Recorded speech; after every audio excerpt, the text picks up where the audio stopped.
Saludos desde Caracas, República Bolivariana de Venezuela, territorio libre de analfabetismo, a los libreros mediáticos que sintonizan La Librería Mediática, un programa en el que los libros y la televisión tienen mucho que ver, un programa en el que los lectores de todas las edades son protagonistas. Hoy estamos aquí cumpliendo lo ofrecido a nuestros usuarios. Queríamos hacer un debate. La UNEXCA, que está de cumpleaños hoy, nos regaló este salón que lleva el nombre de Hugo Chávez. Ali Rojas Olaya, el director de este cumpleaños, se ofreció como anfitrión. Estamos junto a los expositores Vladimir Acosta y Luis Brito García, que después de ver el video que nosotros vamos a presentar, van a participar con la presentación de Alexander Torres, el director del Centro Nacional de Estudios Históricos. Todo esto es parte del foro permanente Educación Crítica sobre Medios de Comunicación. Nuevas lecturas, nuevas formas de ver nuestra historia también son parte de ese foro y nuevas formas de debates interactivos, no solamente presenciales, sino también a través de las redes. ¿Qué contiene ese video? Lo hemos subido a las redes para que se prepararan las personas antes de venir. Es parte de programas que ya han sido transmitidos, de modo que algunos los conocen y otros los verán por primera vez, Isidoro. Sí, efectivamente, todos los que ustedes seguramente van a apreciar ahora ya lo habrán visto en alguno de los programas de la librería mediática, pero tenemos ahora la oportunidad de conversar sobre esos temas. Cada uno de ustedes tiene la oportunidad de conversar sobre el tema, planteando sus opiniones y sus preguntas, porque los tenemos. Tenemos a Vladimir y tenemos a Luis, que seguramente nos van a aclarar y enfocar los puntos de vista que ellos tienen sobre los planteos de ustedes. Así que con esto comenzamos ya nuestro programa. Entonces vemos el video, Alexander Torres hace la presentación, nuestros expositores dicen sus primeras reflexiones, hacemos Isidoro y yo las preguntas disparadoras del debate y empiezan cada uno a ser protagonistas de la librería mediática.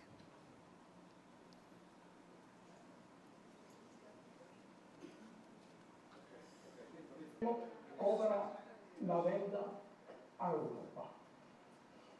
Aquí pues yo, Guaycaipuro Cuauhtémoc, he venido a encontrar a los que celebran el encuentro.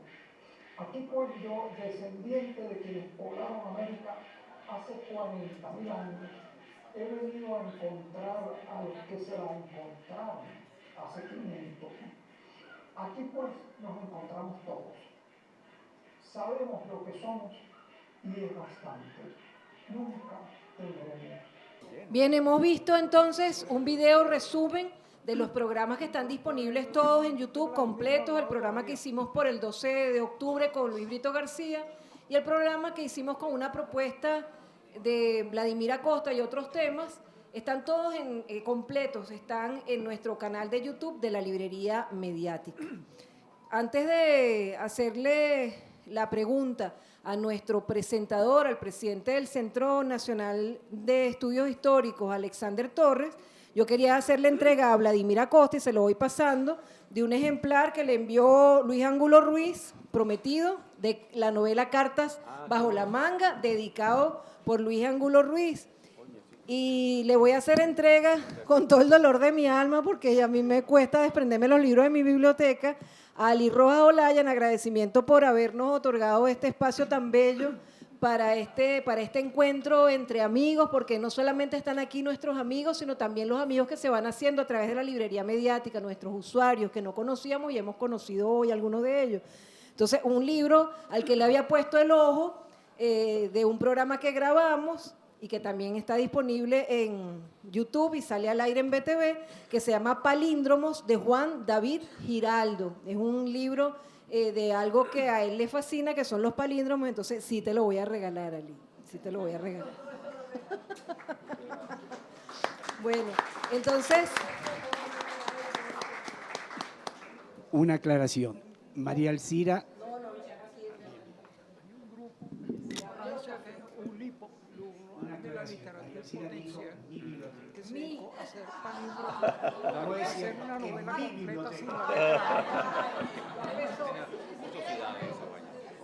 Ya empezó el despojo y la invasión de este charrúa atrevido, no señor. Descubrimiento.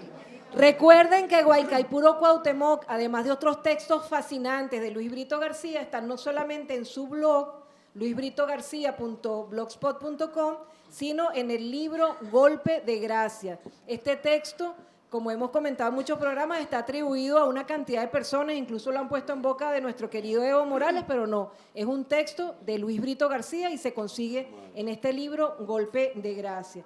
Y los programas de Vladimir Acosta han sido transcritos y publicados por Monte Ávila y se encuentran también en algunas librerías. Hay algunos libros que transcriben los programas de Vladimir Acosta. Así que, entonces, Alexander, que te quitaron el micrófono. Ajá.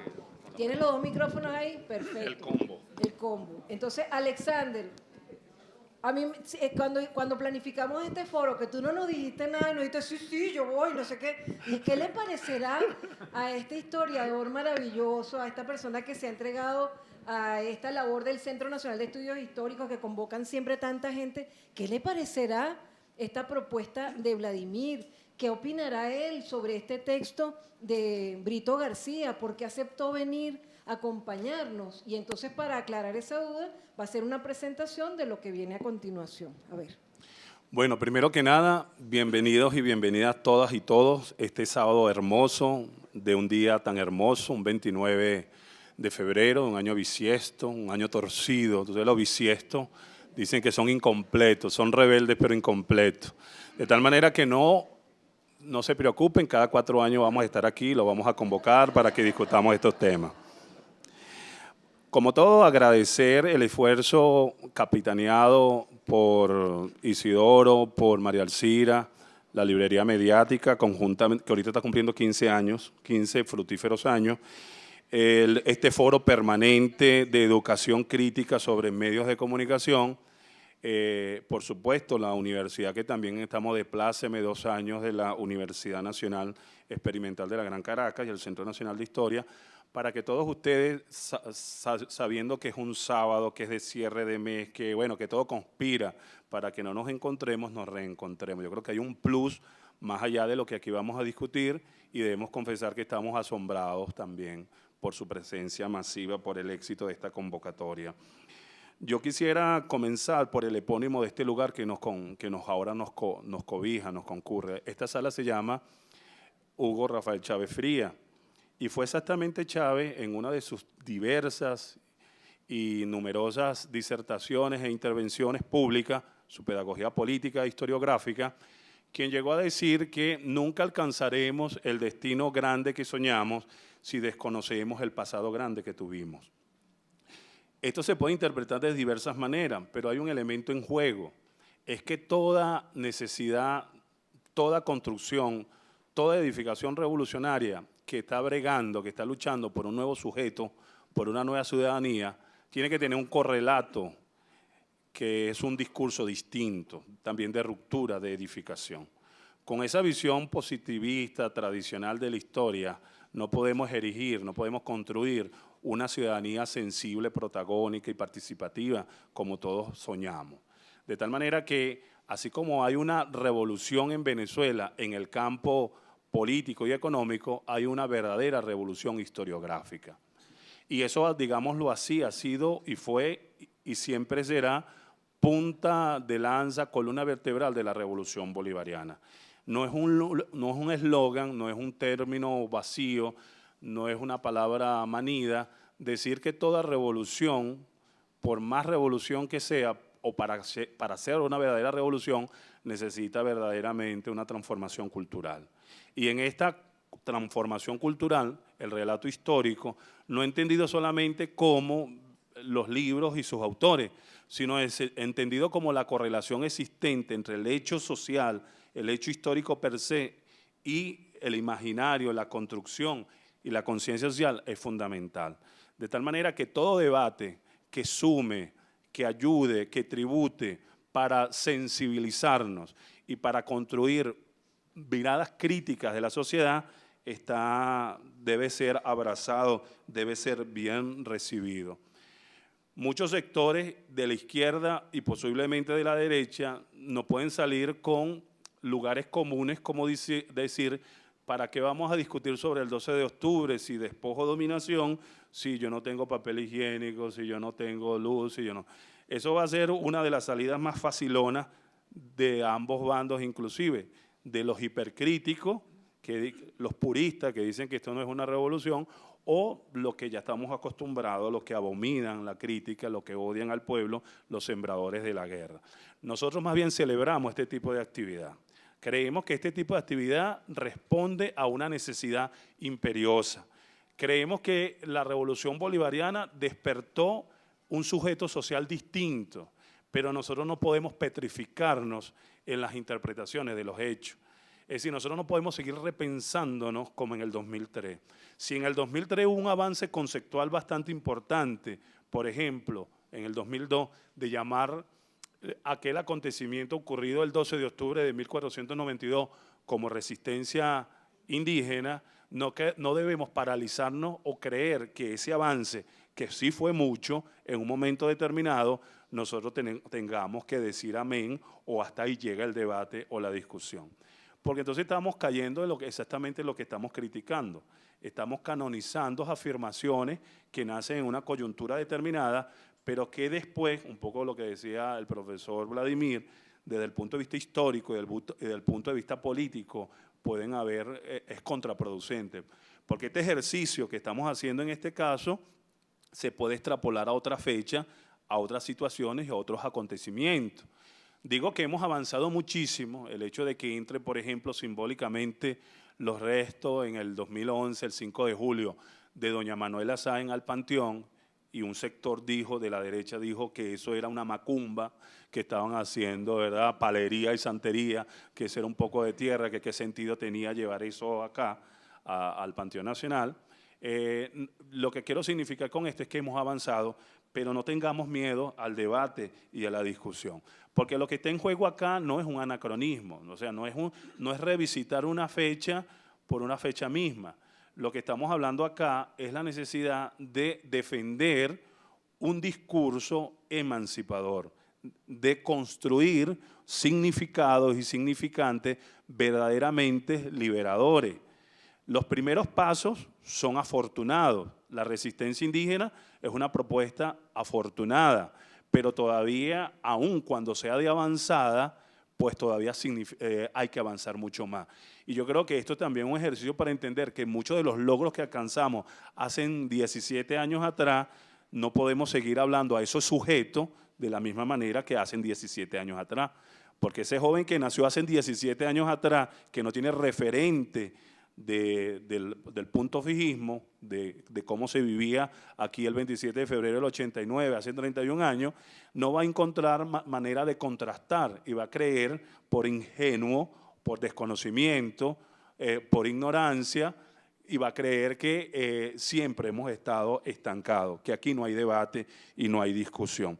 Es bueno siempre decir esto: hay propiciadores del olvido, hay gente, por razones diversas, distintas y hasta naturales, que beben en el río Aleteo, que su oficio es olvidar, su oficio es voy a utilizar un término, un manido, ¿no?, en las noches de los tiempos, la historia de los acontecimientos. Y en contra de esa visión estamos los defensores de la memoria colectiva, entendida como un derecho y entendido como una categoría social. Porque en esta discusión están esas dos dimensiones. Nosotros tenemos derecho, y es un derecho social, y la Constitución lo establece, y la Ley Orgánica de Cultura lo establece, y la de Educación, etcétera, también, de que nosotros conozcamos nuestra historia. Entonces tenemos que contarla y decirle sin pelos en la lengua como es.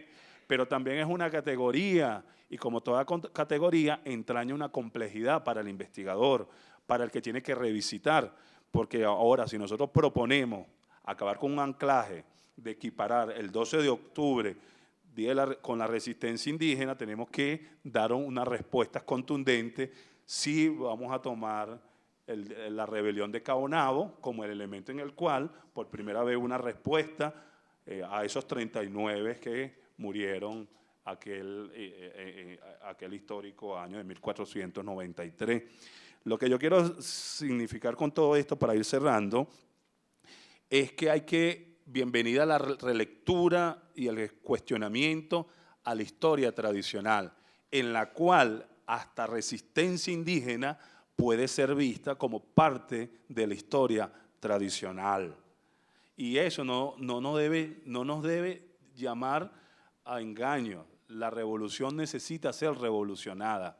Si petrificamos los fenómenos sociales, la fecha, bueno, petrificamos todo lo demás. Canonizamos sobre un pasado reciente de 20 años atrás y creemos que hasta ahí llegó la revolución. La revolución tiene que avanzar y la defensa, parte de la defensa de la revolución es una memoria colectiva que entienda que la única manera de acabar con el discurso de poder hegemónico tradicional es mediante una, si no hegemonía, por lo menos una discursiva, una narrativa distinta, en la cual un tema tan sensible como el 12 de octubre creo que es un buen comienzo. Entonces cierro diciendo que celebramos desde el Centro Nacional de Historia, que es expresión exactamente de la preocupación de la revolución bolivariana por un relato distinto en la búsqueda de la socialización de la memoria colectiva del pueblo venezolano y de una historiografía que hemos calificado de insurgente, ¿verdad?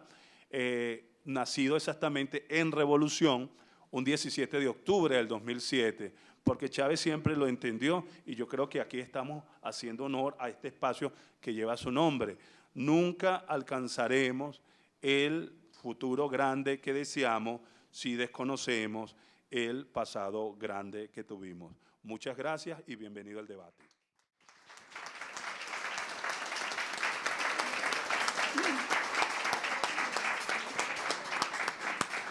Bueno, esto será entonces el principio de muchas reuniones, encuentros, relatorías, gente que piensa y que hará posible que haya una forma distinta de entender nuestra historia, como siempre ha hecho el Centro Nacional de Estudios Históricos a lo largo de tantas actividades.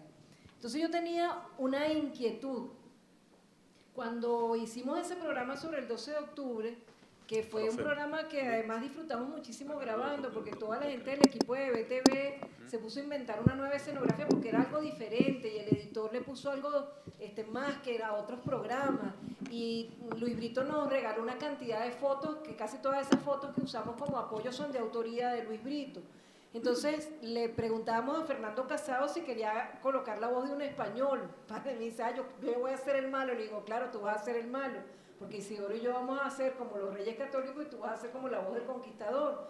Porque ese Guaycaipuro Cuauhtémoc no solamente era el indio que hablaba, sino que Luis, en aquella infausta ocasión, cuando ese señor que nadie eligió, que lo llaman rey en España, se atrevió a intentar hacer callar a quien no se puede callar, que es Hugo Chávez, Luis inmediatamente hizo un texto que también escucharon ustedes allí y quisimos incluirlo.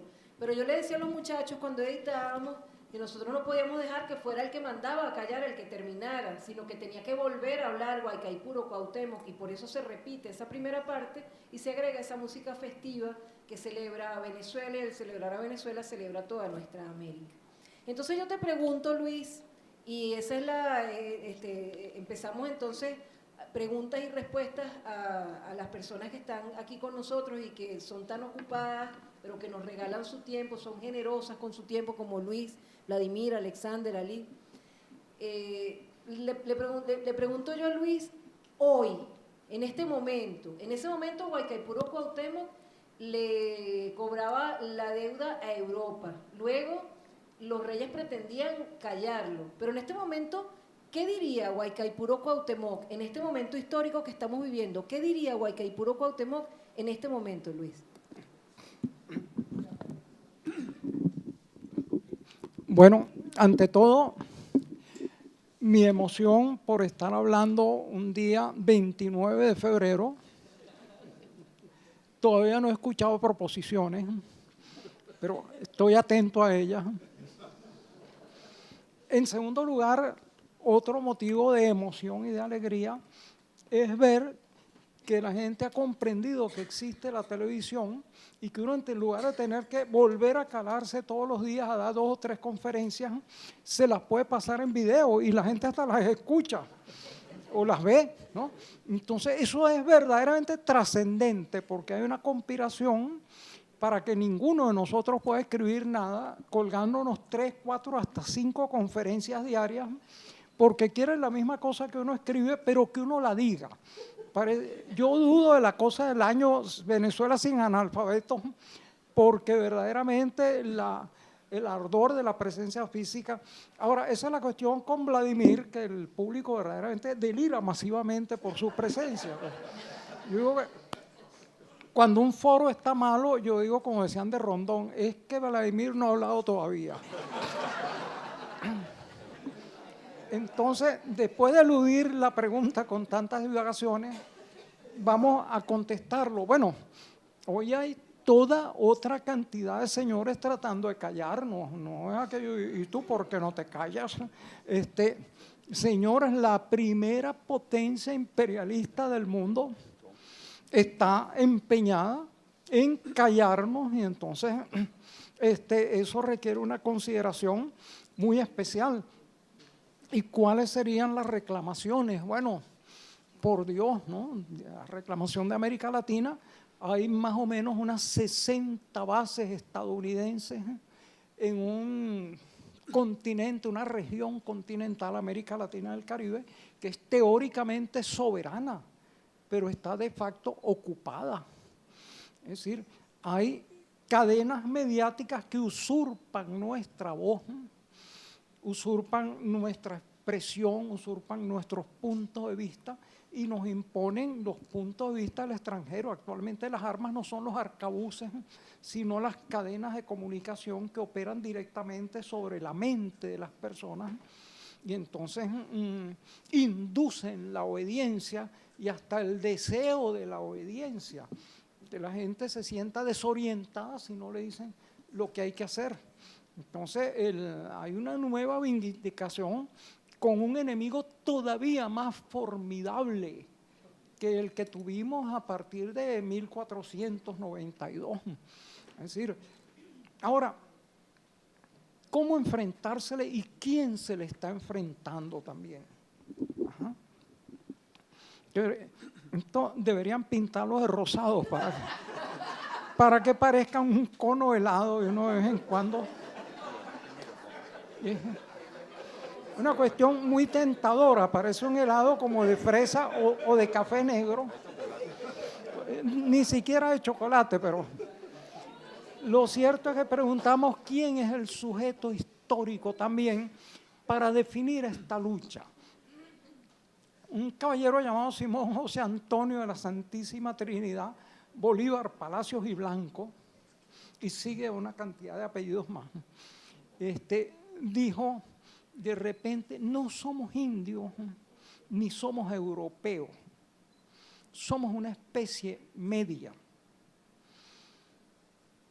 ¿Cuál es nuestra actitud? Por lo menos la mía personal. Yo no hablo en nombre de nadie, ni hasta dudo en hablar en mi nombre propio, pero ¿cuál es nuestra actitud frente a ese enorme genocidio que involucró la pérdida más o menos de 55 millones de vidas de aborígenes y por lo menos de 12 millones de vidas de africanos que fueron secuestrados y traídos acá, más la inmensa hecatombe de tierras cultivadas, etcétera?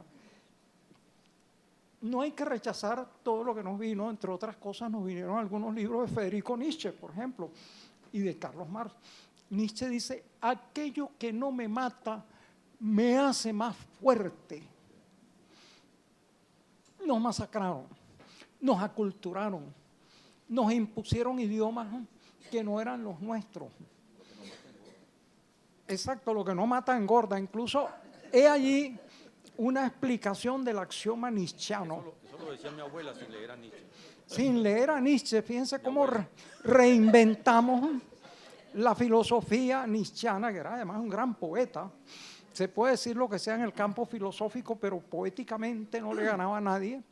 Pero tenemos eso, lo que no mata engorda. Señores, no podemos pensar que vamos a resistir al imperialismo con arcos y flechas. No, el imperialismo nos ha enseñado que las armas de fuego son efectivas y que las imprentas son más efectivas que los quipus. Y lo que tenemos que lograr es una simbiosis, es decir, mantener vivo lo fundamental de nosotros y a través de eso aprovechar todo lo que han empleado como nosotros para inmunizarnos con ese veneno y volverlo contra el adversario y tener derecho a producir nuestros propios frutos culturales. Fíjense que ese mensaje lo estoy escribiendo yo en una lengua que fue la lengua del usurpador y del conquistador y del genocida. Pero esa lengua nos permite comunicarnos entre casi 400 millones de personas como si fuéramos un solo territorio, mientras que en España resulta que uno pasa una frontera aquí chiquitica y ya lo que se habla es vasco o lo que se habla es catalán y todo eso. No, no, no. Fíjense, eso que fue un arma de dominación imperial puede ser un arma de liberación y de integración. Hemos creado un nuevo ser evolutivamente, un ser creado con las culturas europeas, con las culturas indígenas masacradas, violentadas, aculturadas, silenciadas, calladas, con las culturas africanas. Somos un producto, se hablaba del nuevo mundo, somos una nueva humanidad. Como tal nueva humanidad tenemos derecho a nuestra expresión y a inventarnos tomando todo aquello que nos impusieron y todo aquello que elijamos. De repente elegimos el marxismo porque es un instrumento de liberación y lo añadimos a nuestro arsenal. Es decir, ese es el proceso complejo, diría yo, de la historia. Hay la destrucción de sujetos históricos, porque así como son destruidos los sujetos individuales, nosotros por la muerte, por el olvido, hay los sujetos históricos. Y los sujetos históricos también, léanse un libraco de Spengler que se llama Un Gandes Landes, la decadencia occidente, también tienen un proceso de vejez y de decadencia, pero lo que queda de ellos, como de los seres humanos falibles y perecederos, es la memoria, lo que aportan a ese gran patrimonio de la humanidad. Entonces, nosotros a través de un proceso terrible de genocidio, de aculturación, de todas las infamias que se pueden cometer contra la humanidad, hemos sobrevivido milagrosamente medio milenio para dar a luz a una criatura nueva, que no es europea, no es indígena, tampoco es africana, más que parcialmente, y nuestra apuesta está en eso. Es decir, tenemos que aportar cosas nuevas a una civilización que está al borde de la extinción en todos los aspectos, financieramente, porque va a un colapso de acumulación capitalista total, a un colapso de destrucción de la naturaleza, a un colapso de irrelevancia de la mayor parte de la humanidad, porque la mecanización va a destruir todos los empleos, salvo aquellos que sean creativos, y hay que soñar cuáles van a ser las soluciones finales que va a inventar la clase dominante contra la humanidad. Es decir, podemos inventar la solución a toda esa serie de atolladeros a los cuales ni el viejo mundo ni el nuevo hasta ahora ha podido encontrar una clave. Entonces, en ese sentido, no sé qué día nació la resistencia indígena, se oyen también propuestas, ya que es 29 de febrero, pero yo diría que nace cada día en esos indígenas que descubrieron que había una carabela. Cabrujas decía, no, pero ¿qué es eso? Que un tipo dijo tierra, lo que debió es un indígena decir carabela. Y ese día, pero desde ese día empezó una disonancia, porque nosotros le damos gratuitamente a todos estos señores todo y ellos nos arrancan los adornos de oro o los adornos brillantes que tenemos, nos quitan los alimentos, nos roban las mujeres, etcétera. yo diría que todos los días en alguna forma son días de resistencia indígena, de resistencia africana o de resistencia americana, ya que hasta el nombre es incorrecto. No se puede llamar América a todo un continente que supuestamente hizo un cartógrafo, pero ni siquiera llegó a viajar hasta acá, que fue Américo Vespucio. Es decir, todo es postizo en esa imagen mental. El primer paso nos corresponde a aquellos a que nos llaman despectivamente intelectuales, es reinventar las formas de pensar e inventariar esa realidad. Es decir, ¿qué somos? Descubrirnos, no dejar que los otros nos descubran. El primer paso es descubrirnos a nosotros mismos.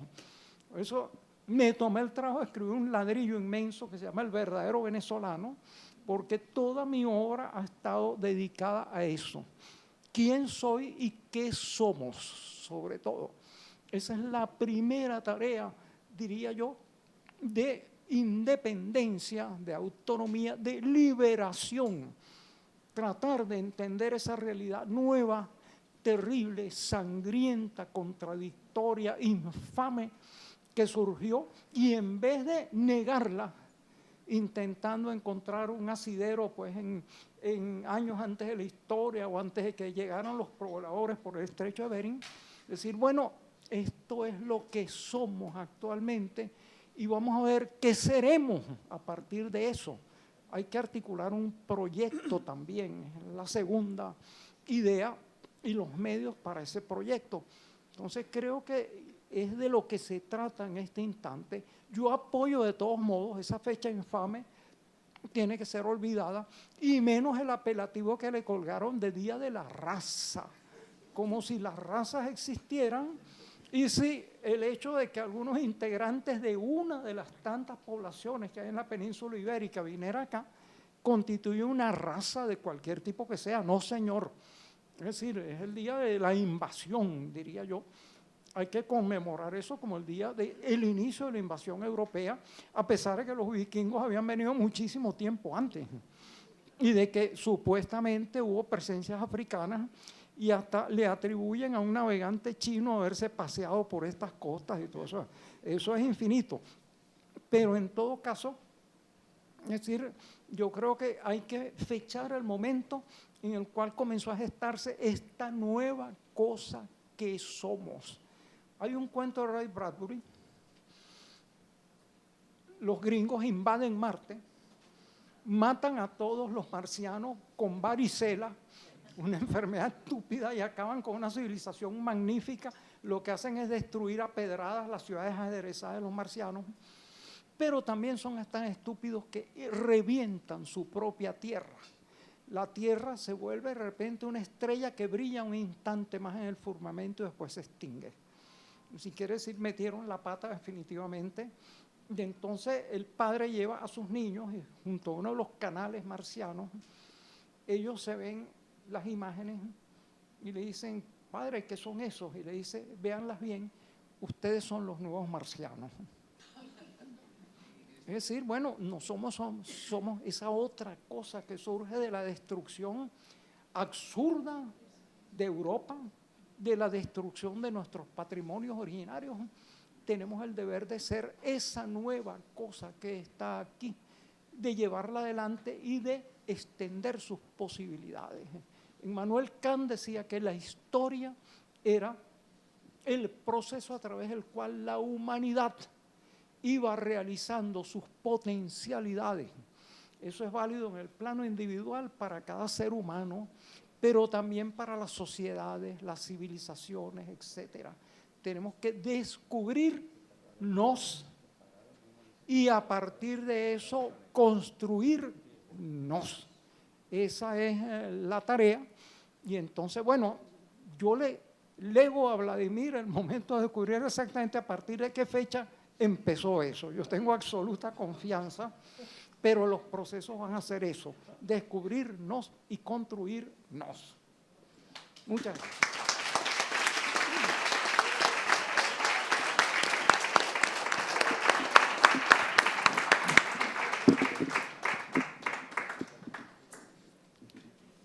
Bueno, ustedes saben que es algo intimidante, ¿no? Hablar o decir algo luego de escuchar estos dos monstruos, o este monstruo, y el que va a venir después, ¿no? ¿Verdad?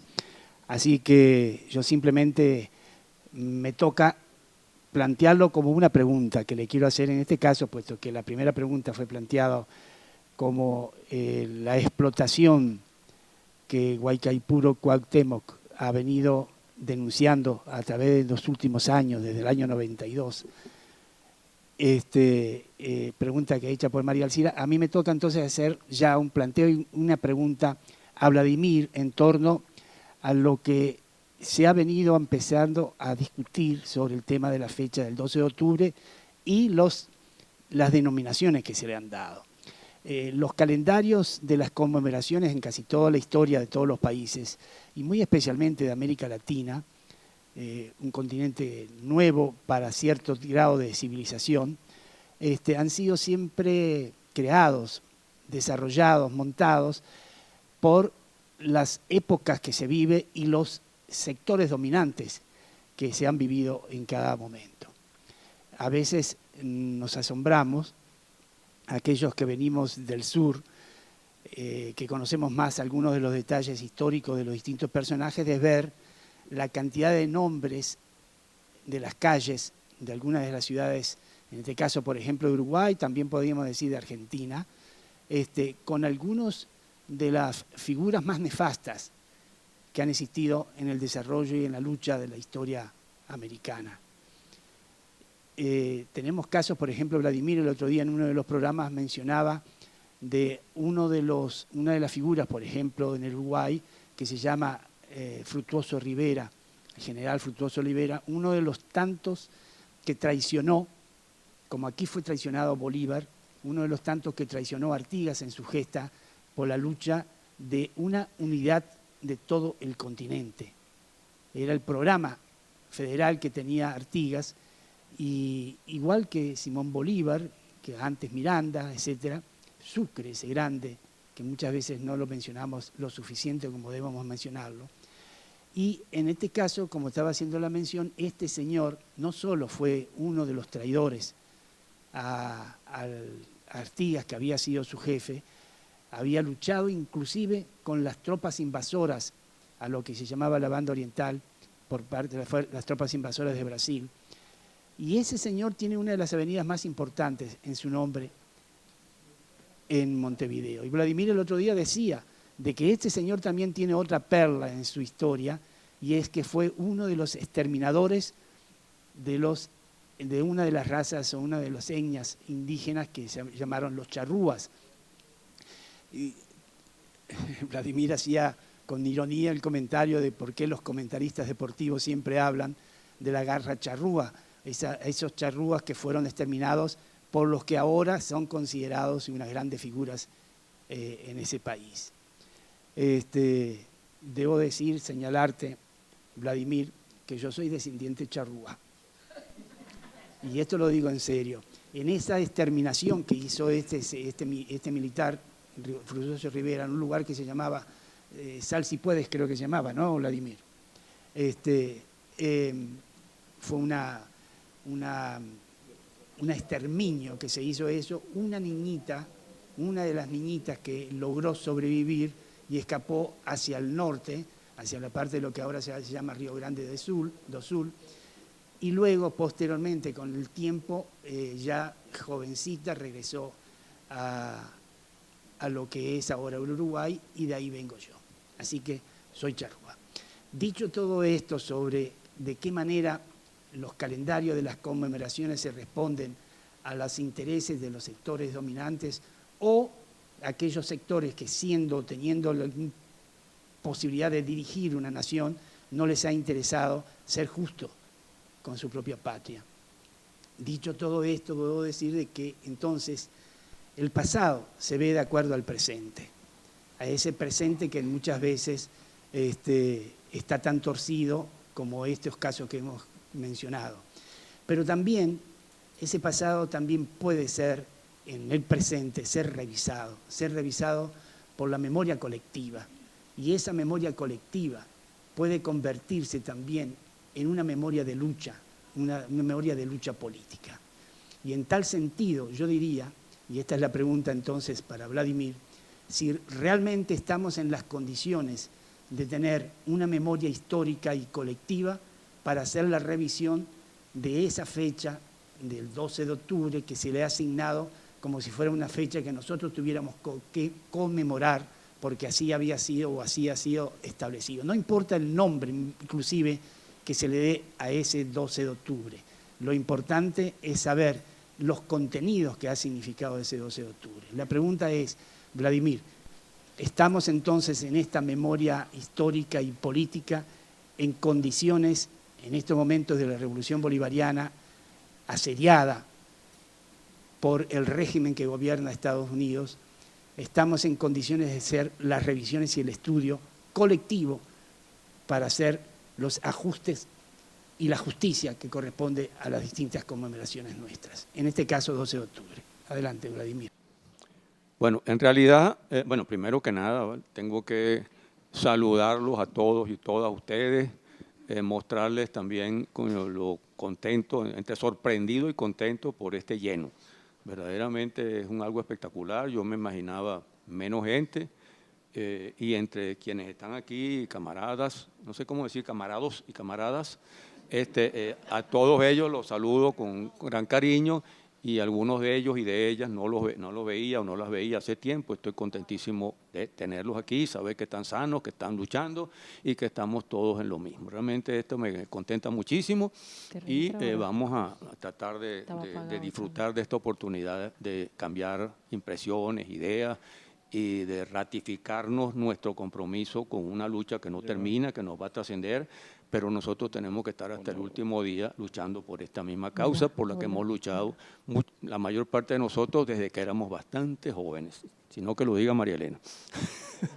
Por lo bastante joven, por la lucha. No, porque te acabo de ver hace un ratico ahí. Bueno, ahora con relación a la pregunta de Isidoro, bueno, realmente no es exactamente una pregunta. Isidoro hizo al final, cuando se dio cuenta de que no había preguntado nada, una serie de reflexiones, estaba haciendo unas reflexiones muy interesantes y muy buenas, y entonces me voy a aprovechar de eso para referirme a las reflexiones que hizo Isidoro, que me parece muy importante, y también me voy a meter entrometidamente con la pregunta que le hizo María Alcira a Luis y que tiene que ver con el hecho de qué diría Guaycaipuro Cuauhtémoc con relación a lo que hoy es el poder dominante de esta América Latina, que es Estados Unidos. Entonces, y también el problema de la fecha. Déjame empezar con el problema de la fecha, que es lo que puede olvidarse más. Las fechas no son sagradas, pero la historia sin fechas no tiene ningún sentido. Y todo lo que uno analiza y estudia en ciencias sociales, en humanidades, en lo que como queramos llamarla, tienen como reflexión, como base, como piso la historia. Uno necesita entender que unos procesos influyen sobre otros y que de alguna manera hay una continuidad allí con algunas rupturas que no son tan profundas como pretenden los historiadores corrientes, porque esas rupturas se dan a distintos niveles. Y generalmente, sobre todo después que los historiadores de los anales, y particularmente Prodel, hablaron de los tres tiempos de la historia, evidentemente los hechos políticos transcurren más rápidamente que los hechos económicos, que los hechos sociales y que los hechos de fondo, que algunos de ellos parecen como un mar que no se mueve. De todas maneras, entonces, la referencia siempre es histórica, porque la historia es el marco en que transcurre todo y el piso es la geografía. Geografía, historia, de eso ahí todo transcurre. Ahí hacemos cosas o dejamos de hacer cosas, nos pasan cosas o no nos pasan cosas. De tal manera que la historia tiene una relación con las fechas. Con las fechas porque justamente para entender un proceso y que un proceso influye sobre otro, hay que entender que ese primer proceso que influyó sobre el segundo fue anterior al segundo, porque no puede pasar lo contrario. Es decir, de alguna manera Cristóbal Colón podría haber incidido de alguna manera sobre Bolívar, porque Bolívar supo que existió Colón, pero Colón no podía saber que iba a existir Simón Bolívar. para poner un ejemplo verdaderamente sencillo. De tal manera que pero las fechas son importantes. Y sobre todo cuando se trata de fechas que se tratan de cambiar o de manipular, porque eso sí es imposible. Cuando hay fechas aproximadas, por ejemplo, las fechas antropológicas, bueno, sí, este hueso que encontramos, que es la nariz no, nariz no, porque la nariz era cartílago, es la rodilla de un ser humano o una mujer que vivió hace, bueno, entre 40.000 y 36.000 años. Bueno, perfectamente, tenemos 4.000 años para hacer lo que nos dé la gana con la fecha. Pero cuando son cosas históricas sobre las cuales tenemos un conjunto de referencias que nos muestran que ocurrió en esa fecha, según nuestro calendario, por supuesto, con el calendario musulmán sería distinto, porque hay 632 años de diferencia. Nosotros somos 632 años quienes tenemos este calendario, que los musulmanes que empezaron en el año 632 de este calendario. Y los romanos tenían otro calendario, en fin. Y uno de los problemas del cristianismo fue tratar de encontrar la fecha de nacimiento de Jesús, que era una de las cosas más difíciles que hay, porque es hasta difícil saber si Jesús existió realmente.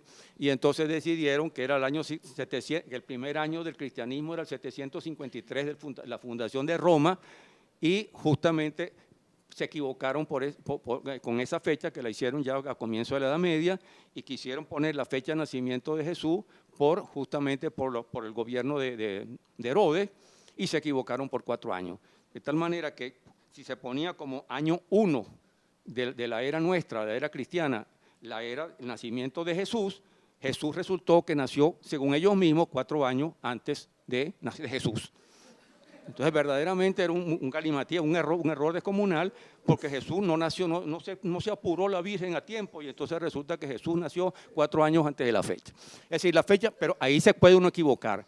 Pero cuando hay una fecha, por ejemplo, decir que hoy es 29 de febrero de 2020 y estábamos aquí, bueno, no puede uno decir después que el 29 de febrero de 2020 estábamos en el paraíso sembrando tomate, no es así. Entonces, por eso ponía el ejemplo de que Napoleón perdió la batalla de Waterloo y no puede nadie, por muy fiel a Napoleón, Víctor Hugo, que era el mayor admirador de Napoleón, empieza Los Miserables contando la batalla de Waterloo el 15 de junio de 1815. Entonces, esas fechas no se pueden cambiar. Uno puede decir, no sirvió, sí sirvió, las consecuencias y las causas fueron tales o cuales, eso es perfectamente posible, pero la fecha no la puedo cambiar, y sobre todo para convertirla en lo contrario. Pero como se discute un poco lo de la fecha, porque resulta que la fecha del 12 de octubre es una fecha que tiene referencias y que no la podemos cuestionar, podemos interpretarla de otra manera, pero no la podemos cuestionar. ¿Cuál sería la fecha de la rebelión, la protesta, la resistencia, como queramos llamarla, de los indígenas contra la invasión española que comenzó el 12 de octubre? Y comenzó el 12 de octubre por lo del pendón, porque mientras los otros estaban mirándole las narigueras a los indios y recibiendo la fruta, Colón, que no era ningún tonto, agarró su pendón y lo clavó en la isla para decir que esa isla pasaba a ser española. Ahí empezó realmente la conquista. Entonces tenemos una fecha, pero de la resistencia indígena, del comienzo de la resistencia indígena, de la resistencia de Caunabó, no tenemos una fecha. Entonces eso parecería que devalúa un poco la cosa. Ahora bien, cuando uno examina, y las fuentes en este caso son bastante ricas, si la llegada de Colón fue la fecha que habría que celebrar como llegada de Colón, los españoles, era el 12 de octubre, uno se encuentra que hay la posibilidad de que no haya sido el 12, sino el 11. ¿Por qué? Por culpa del propio Colón. Porque Colón, al mismo tiempo que era un hombre místico y muy creyente, no podían hablarle de oro porque verdaderamente le latía el corazón. Colón, por encima de todo, pensaba en oro y quería dinero. Y entonces ocurre que a uno le enseñaron en la escuela, me enseñaron a mí, seguramente a Luis también, que el primer español que había gritado tierra se llamaba Rodrigo y era de Triana. O sea, un español llamado Rodrigo que era de Triana, que fue el primero que desde la parte más alta del barco gritó tierra, tierra en la madrugada. Pues bien, resulta que el Diario de la Casa, que es nuestra fuente, cuenta que Colón, una cosa anterior, cuando un barco se acerca a tierra viene del mar, sobre todo que tiene varios meses en el mar, hay indicios de que se está acercando a tierra. Es decir, ahí empiezan a aparecer unas ramitas. ¿De dónde vienen las ramitas? Vienen de tierra, pues vienen de algún árbol. Y entonces aparecen las gaviotas, aparecen unos pajaritos que se montan en las velas del barco. Evidentemente estamos llegando a tierra. El problema, sabemos que vamos a llegar, el problema es la fecha. Entonces resulta que Colón cuenta que el 11 de octubre él andaba muy nervioso, porque además los marinos estaban a punto de rebelarse contra él, estaba muy nervioso y entonces se quedó mirando hacia adelante. La noche era oscura y entonces él dice que él vio unas candelitas que se movían así y subían y bajaban. Llamó a dos marinos para que ratificaran la cosa. Uno de ellos vio las candelitas, seguramente era cómplice de Colón, y el otro no vio nada. Pero entonces él con eso dijo que era hora de acostarse, se acostó y entonces en la madrugada sale Rodrigo de Triana a gritar tierra, tierra. Y entonces cuando se reconoce que hay tierra, Colón entonces, y los reyes de España habían acordado darle 10.000 maravedíes al primero que viera tierra. Y entonces Colón, tramposamente, le robó el premio a Rodrigo de Triana para cobrarlo él, porque había visto unas candelitas en la noche. El premio no era por ver candelitas, porque cualquiera quemaba un pedacito del barco y decía que había visto tierra. Era para ver tierra. Le robó el premio a Rodrigo de Triana. Entonces, si creemos a Colón, el descubrimiento no fue tampoco el 12, sino fue el 11, ¿verdad? De paso, una leyenda, una tradición española dice, yo cité eso en la época de Aznar, cuando yo hice varios programas sobre el 12 de octubre, para decir que ojalá Aznar supiera que la tradición española decía que Rodrigo de Triana quedó tan furioso porque Colón le había robado los 10.000 maravedíes que se fue para Marruecos y se hizo musulmán. Es decir, el primero que vio tierra aquí fue un musulmán y no fue un español. Entonces, uno puede verdaderamente jugar con esas cosas, es decir, ¿qué importa que no sabemos la fecha exacta en la que Caonabó se rebelió? Pudo haber sido a fines de enero, a fines de febrero, a fines de marzo. El hecho es que cuando Colón vuelve, encuentra el fuerte derribado, que han matado a todos los españoles, y hay un indígena, un líder indígena, cacique de la Maguana, que según el amigo de él, Guacanagarí, que es primo de él además, le dice que ese es el cacique que hizo la rebelión. Y ese cacique finalmente es capturado, lo captura Alonso de Ojeda, lo encadena, lo quieren llevar para España, el barco se hunde y Caonabó se ahogó por estar atado, justamente encadenado. El primer héroe americano que luchó contra la invasión española fue Caonabó, y Caonabó pagó con su vida, justamente en la cárcel y con su vida, ese hecho. Ese es un héroe que hay que recordar porque fue el primero que se rebeló. Y porque Guacanagarí pudo haberse rebelado y lo que estaba era llorando, ay, porque se le echaron a perder las carabelas a Colón. Por favor, pana, ¿qué te pasa a ti? ¿Entiendes? Entonces, esto es importante reivindicar esa figura. Y bueno, simplemente podemos cambiar el nombre, resistencia, protesta, lucha, rebelión, como sea, y es un hecho que verdaderamente nos saca a nosotros justamente de esa combinación extraña entre llegada de los españoles y resistencia, porque ese día los indios lo que hicieron fue regalarle a los españoles. Yo en un momento dije, en una de las oportunidades que he hablado de esto, dije, por lo menos hubiera habido un indígena que hubiera cogido una piña y se la pegaba en la cabeza a Colón, verdaderamente, pero ninguno se le ocurrió hacer eso, porque creían de verdad que esas carabelas eran unas cosas que habían bajado del cielo, que ver esos seres extraños, barbudos, vestidos con unas armaduras, etcétera, etcétera, los hacía pensar como dioses. Ingenuamente creyeron eso y establecieron una relación sin saber. Colón tampoco lo sabía, lo que había detrás de eso. Por cierto, que cuando se critica a Vespucio, porque este continente se llama América, si había que ponerle un nombre, tenía que ser de Vespucio. Vespucio exploró todo este continente, fue el primero que se dio cuenta que esto era un continente. Colón seguía pensando que estaba en la India, que estaba en Zipango, que estaba en Japón y que estaba en la China. Estaba más perdido, no digo que el hijo del Inver porque eso no se usa, más perdido que tapa de pendrive, que es lo que se dice ahora. De tal manera que el que sí de verdad, tapita de pendrive. Eso le saca la edad a uno. Cuando uno dice más perdido que el hijo del Inver, ay carajo, este tiene como 80 años. Pero cuando tú dices tapita de pendrive, Ah, se te rejuvenece todo, eres un chamo. Bueno, conmigo tapita pendrive.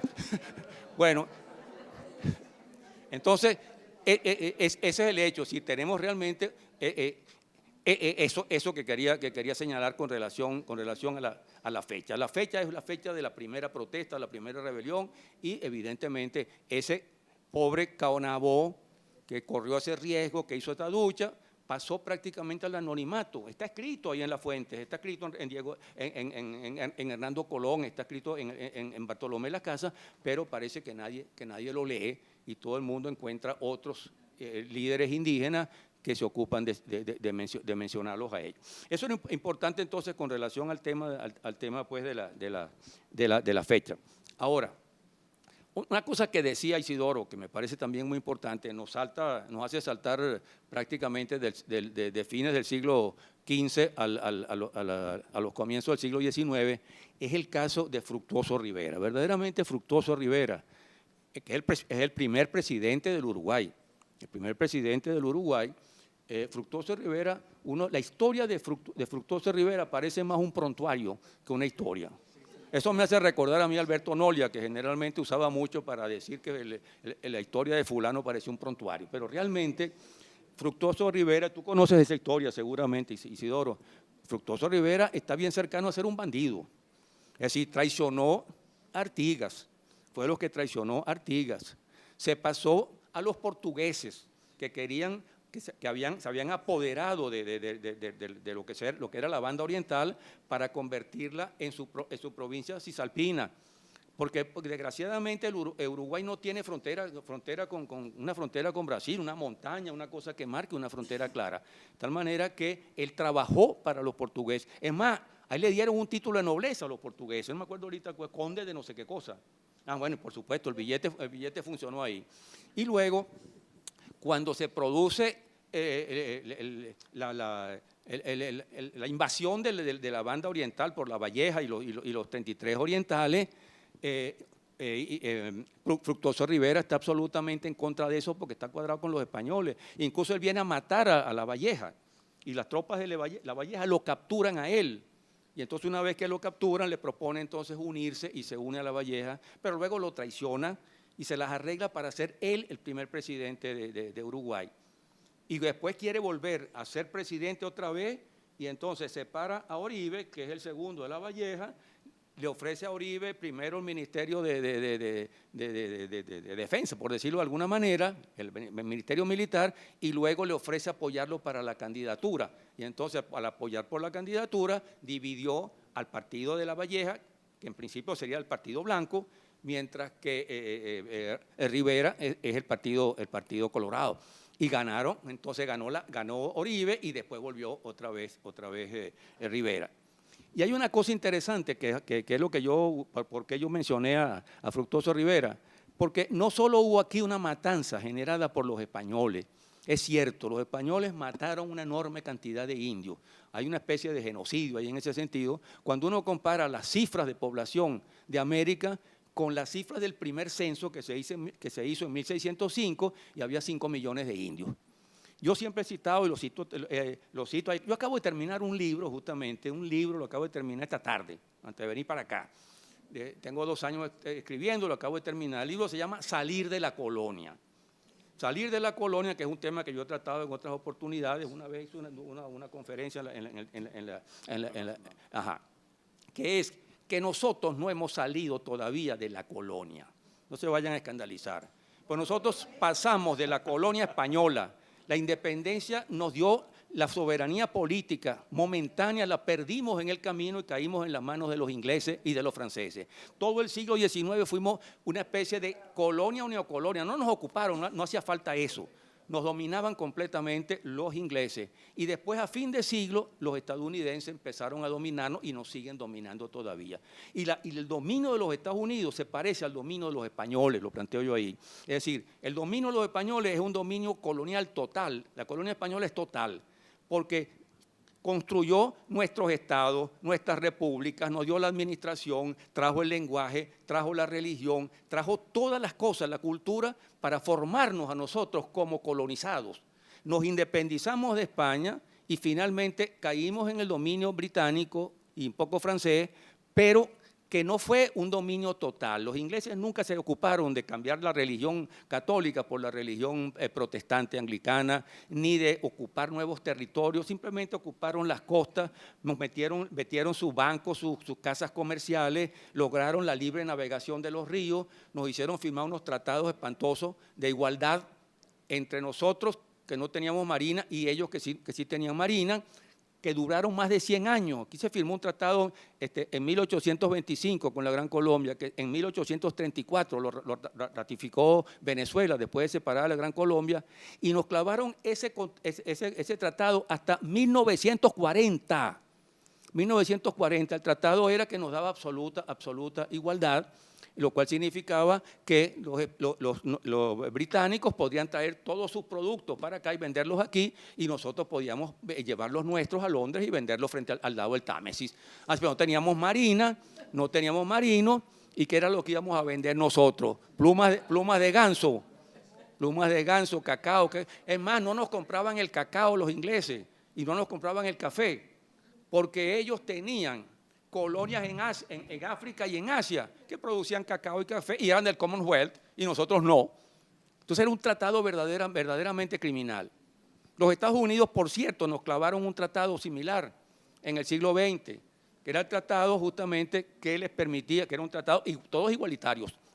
Ese tratado igualitario significaba que en los Estados Unidos permitían la entrada con aranceles bajísimos de algunos productos venezolanos, y tenían el derecho a meter sin aranceles o con aranceles bajísimos los productos estadounidenses. ¿Cuáles eran los productos norteamericanos que en ese entonces podíamos nosotros colocar sin aranceles en los Estados Unidos? Bueno, eran la zarrapia, no sé si la pluma de garza, ya no quedaban garza, pero en todo caso el producto principal era el petróleo, nuestro petróleo. Y ellos podían entonces vendernos todos los productos manufacturados y maquinaria sin pagar aranceles. Ahora resulta que ni siquiera ese petróleo no era nuestro, era de ellos también. Ellos eran los dueños de todas las empresas petroleras. Entonces nosotros le dábamos el derecho a que ellos sacaran también el petróleo para los Estados Unidos sin dejarle unos arancelitos al país, y de paso nos clavaban todos los productos. Es que ha sido una historia de colonización espantosa, con la complicidad de nuestras llamadas élites, que son una suerte de bandidos comprometidos con todas las dominaciones y justamente cuadrados con esa explotación para vivir un poco de ella. Entonces, y la penetración norteamericana es total, porque la penetración norteamericana no se quedó como la inglesa, es decir, no se quedó en las costas. Los Estados Unidos se han metido, pero en toda la vida nuestra. Y lo peor de todo no es el petróleo y el hierro, es que prácticamente nos enseñaron a consumir cosas que no conocíamos. Las máquinas de escribir, los tocadiscos, los carros Ford que se vendían aquí. Todas esas cosas entraron. La primera estación de radio la fundaron los Phelps, ahí en el almacén americano donde vendían todo eso. Y exactamente, todas esas cosas, por supuesto, los primeros aviones que vinieron para acá, todas esas cosas se impusieron. En los años 40 vino Rockefeller y de acuerdo con Rómulo Betancourt montó un programa, un plan para meterse en la parte de ganadería, en la parte de agricultura y en la parte de pesca. Y montó un montón de empresas que duraron un montón de años y nos enseñaron a comprar en supermercados. En esos, los CADA, que después lo compró el bandido de Cisneros y los convirtió en Maxi, y que se acabaron después. Entonces nosotros nos enseñaron todo eso, y además con ese tratado empezamos a consumir por fin, en lugar de la leche que traían aquellos lecheros, que probablemente le habían metido la mano, qué sé yo, cualquier cosa, venía la leche pasteurizada, limpia, en esos envases de cartón, ¿cómo se llama? Exactamente. Y entonces eso lo empezamos a consumir. Y los jugos, que eran jugos Libis, y esos jugos venían, no eran jugos de mango, ni eran jugos de guanábana, eran jugos de manzana, de pera, de uva, de durazno, de albaricoque, porque se importaban de los Estados Unidos sin pagar aranceles la papilla, y entonces las empresas CADA hacían aquí con la papilla los juguitos esos y nos los vendían a nosotros. Y nos cambiaron toda la cultura, nos penetraron completamente con la cultura. Y hoy la cultura dominicana, iba a decir, norteamericana, domina completamente lo que es la radio, la televisión, los medios, las redes. Todo eso es una cosa impresionante cómo nos domina. A un punto en que la mayor parte de los venezolanos no se da cuenta de eso, porque eso se ha vuelto parte de la cultura.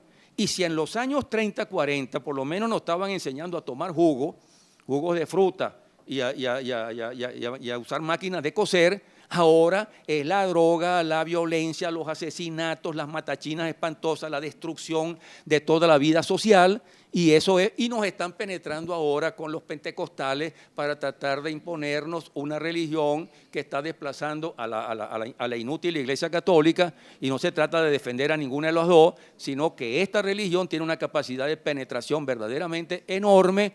Se gana a los sectores populares, porque además es una combinación de muchas cosas. Los pentecostales no son fastidiosos como los metodistas y como los baptistas, que lo que hacen, bueno, meterse en un río. Esto también se mete. Pero los pentecostales meten al Espíritu Santo y entonces hacen unos espectáculos que, verdad que vale la pena ir a alguno de ellos. Ahí hay chamanismo, claro que hay chamanismo, ahí hay posesiones, ahí hay lo que se llama glosolalia y lo que se llama xenoglosia, que viene de Pentecostés, porque ustedes en el libro de los Hechos de los Apóstoles leen allí lo que pasó en Pentecostés. Es decir, se reunieron los apóstoles en Jerusalén, todavía no eran cristianos, eran judeocristianos, y se les montó el Espíritu Santo con unas llamitas ahí en las cabezas y les dio el don de lenguas. Entonces salieron todos hablando en lenguas que nadie entendía, ni ellos mismos, y entonces eso es glosolalia, que hablas, dice disparates en una lengua, o xenoglosia, que estás hablando una lengua extranjera. Y los judíos los veían ahí, de estos carajos están borrachos todos. No estaban borrachos, estaban inspirados por el Espíritu Santo, por supuesto, para poder predicarle al mundo entero. Entonces eso se hace en las reuniones de los pentecostales. Y entonces hay curaciones, dones del Espíritu Santo. El Espíritu Santo de repente se mete en algo y entonces ese tipo empieza, o esa tipa empieza a sacudirse y entró en una nueva vida. Y además sus pastores son muchas veces negros, indios, son locales, no son gringos. Y por supuesto tienen detrás de eso otros pastores que sí son gringos o sí son latinoamericanos, que son ricos y que son los que van comprando las radios, las televisoras, etcétera, etcétera, para imponerse políticamente. Entonces hay un fenómeno también allí, pero en total es que los norteamericanos dominan completamente nuestras sociedades y se han metido hasta el punto de que su dominio más importante, el más peligroso, el más profundo de todo, el que tiene que ver con la cultura, más que el petróleo, más que el hierro, porque ni siquiera ahorita el petróleo, si no nos dejan sacar petróleo. Pero de alguna manera lo que ellos han metido en esta sociedad se ha convertido en cosas nuestras. Y dentro de poco, si nos descuidamos, los pentecostales van a ser entonces una religión verdaderamente, absolutamente nacional, nuestra, venezolana, criollísima, tocando joropo y cosas por el estilo. De manera que nosotros somos unas colonias todavía, no hemos salido, tenemos una herencia colonial que nos consumió y los Estados Unidos están tratando de recrear en nuestros países una situación colonial comparable a la colonización española de la colonia. Y el idioma también cuenta ahí, porque están destruyendo nuestro idioma. Una cosa es que nosotros aprendamos inglés, es excelente aprender inglés, sobre todo el inglés, que es el idioma del mundo. Eso no hay que engañarse. Si los chinos llegan a ser, después del coronavirus, esto que se lo provocaron, parece que los gringos, después de este coronavirus, los chinos llegan a ser la primera potencia del mundo. Tienen que hablar en inglés, porque ¿quién demonios se va a poner a escribir en chino y hablar en chino? Eso no tiene vida. Entonces los chinos hablan inglés como ingleses o como norteamericanos. Bueno, el que quiera comunicarse con los chinos se echa su puñalito ahí para conocer 3 o 4 palabras, cómo se dice una u otra, cómo se dice Mao, cómo se dice Xi Jinping, pero de resto tiene que hablar en inglés y en otro idioma. Además, a nosotros, venezolanos, debía darnos vergüenza que si nosotros vamos a una reunión con los brasileños hablan español y nosotros no somos capaces de hablar ni portugués, por favor. Ni portugués, exacto, ni siquiera portuñol, pero ni siquiera aprender, porque los idiomas hay que aprenderlos en serio. Eso de que aquí cuando llegaban los italianos uno decía manalla la miseria, porca miseria, porco dio, cosas, que eran los insultos, que ellos hacían, entonces uno creía que hablaba italiano, por favor. Los idiomas son todos difíciles y hay que aprenderlo. Entonces, y uno, si habla 3 idiomas, es un tipo que tiene el cerebro, una tipa que tiene el cerebro mucho más abierto y eso lo enriquece. Ahora, si uno lo que hace es chapucear disparates en inglés y decir disparates en inglés, evidentemente no está aprendiendo nada. Le están destruyendo su propio idioma. Vamos a terminar que no hablamos ni inglés ni español, sino una especie de patuá, qué sé yo, qué cosa será. Entonces, todo eso es influencia de los Estados Unidos. Desgraciadamente, no es que uno tenga obsesión con los Estados Unidos, es que verdaderamente la presencia de los Estados Unidos está en todas partes y es la amenaza más grande desde el punto de vista cultural que nosotros tenemos. Y si nosotros no rompemos o empezamos a romper esa hegemonía cultural, ¿de qué sirve que hablemos del antiimperialismo, del socialismo, del comunismo, de lo que sea, cuando las costumbres de la gente, las costumbres de nosotros, incluso muchos líderes y de todos nosotros, de alguna manera estamos condicionados por esa hegemonía? Si no luchamos dentro de nosotros y fuera de nosotros contra eso, evidentemente la posibilidad de avanzar hacia otra sociedad distinta son bastante difíciles, bastante limitadas. Ya se me olvidó la otra cosa que dijo Isidoro para terminar, pues terminar con ella, que era…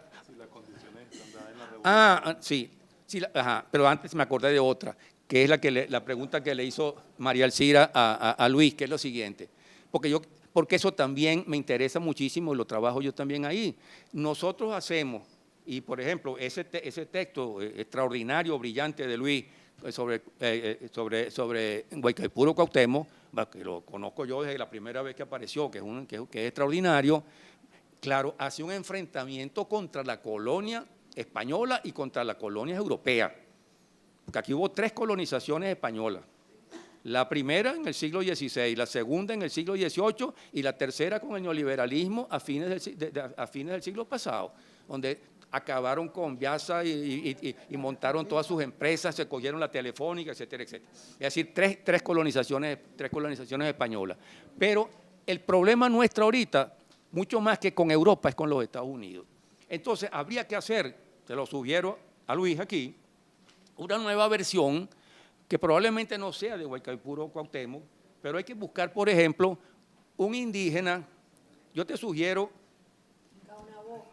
No, tampoco, nada que tenga que ver con los españoles, es decir, un indígena norteamericano perseguido y aplastado por la propia cultura norteamericana. Por ejemplo, Sitting Bull, yo la conozco, yo conozco esa carta, claro, pero una cosa de mayor alcance. O utilizar algunas de las tribus que se modernizaron ellas mismas y fueron aplastadas de todas maneras por los norteamericanos, simplemente porque no eran blancos. Es decir, se podría hacer una cosa parecida y además uno puede comparar lo que España se llevó de aquí en 3 siglos, Luis, con lo que los norteamericanos, con lo que los gringos nos han sacado a nosotros en un solo siglo. ¿Cuánto petróleo se han robado? ¿Cuánto vale ese petróleo? ¿Cuánto vale el hierro? ¿Cuánto valen todas las riquezas que han sacado de nuestros países? Evidentemente la cifra es muchísimo más grande, muchísimo más descomunal. Y entonces sería una versión renovada de ese extraordinario documento que sería un componente de esa lucha por crear conciencia justamente contra la hegemonía estadounidense. Creo que eso sería importante, ojalá a Luis le guste la idea, porque sería algo verdaderamente trascendente, tendría una importancia muy grande. Bueno, yo termino porque no me voy a coger toda la reunión y aprovecho para no responder las preguntas de Isidoro.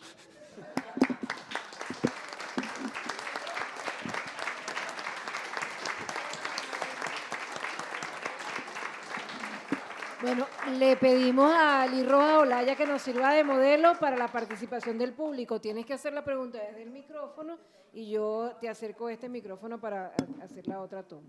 Bueno, en primer lugar, darle la bienvenida a este espacio, Alexander, Luis, Vladimir, Isidoro,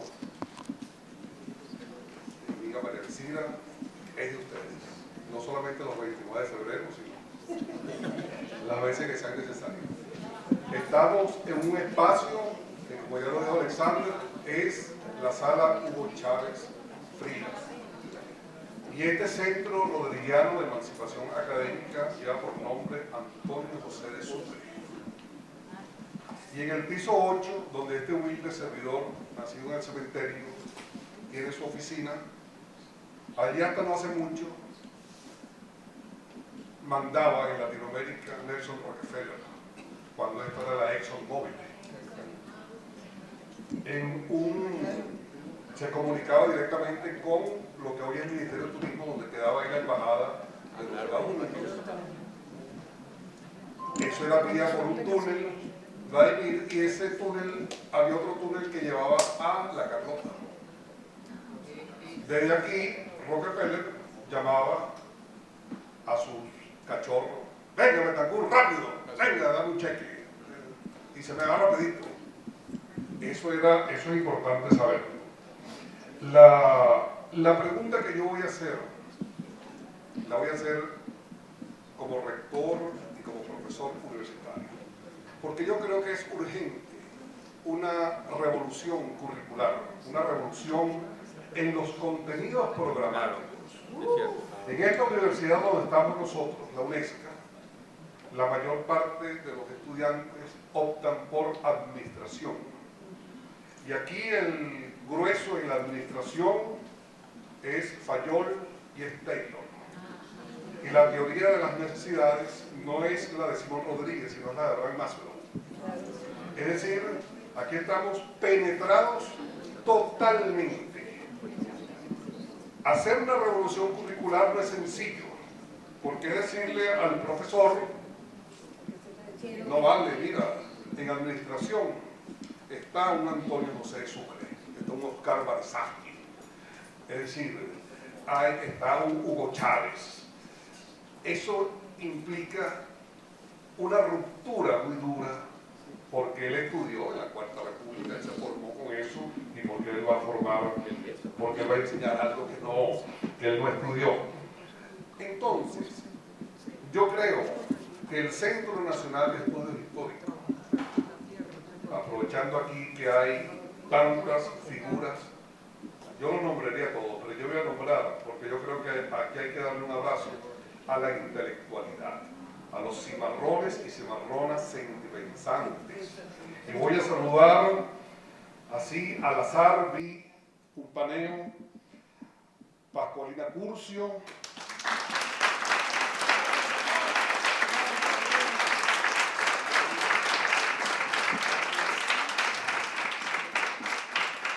Cristina González, mi maestra, mi amiga,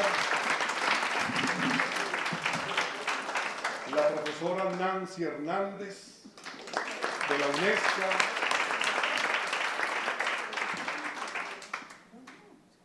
nuestro profesor y artista de la UNEARTE, Leonel Ruiz, nuestra profesora y escritora y poeta Isabel Fagundes,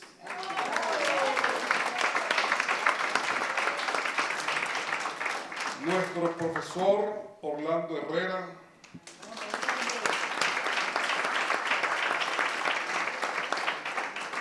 nuestra profesora de matemática y cantora del pueblo Gilda Girardi,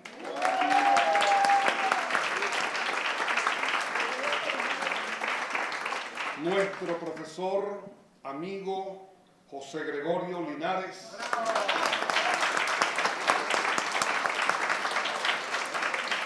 la doctora de los pobres, Graciela Angarita,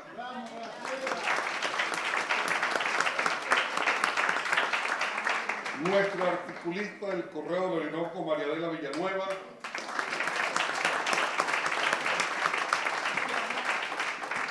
nuestra cineasta documentalista Lilian Lacero,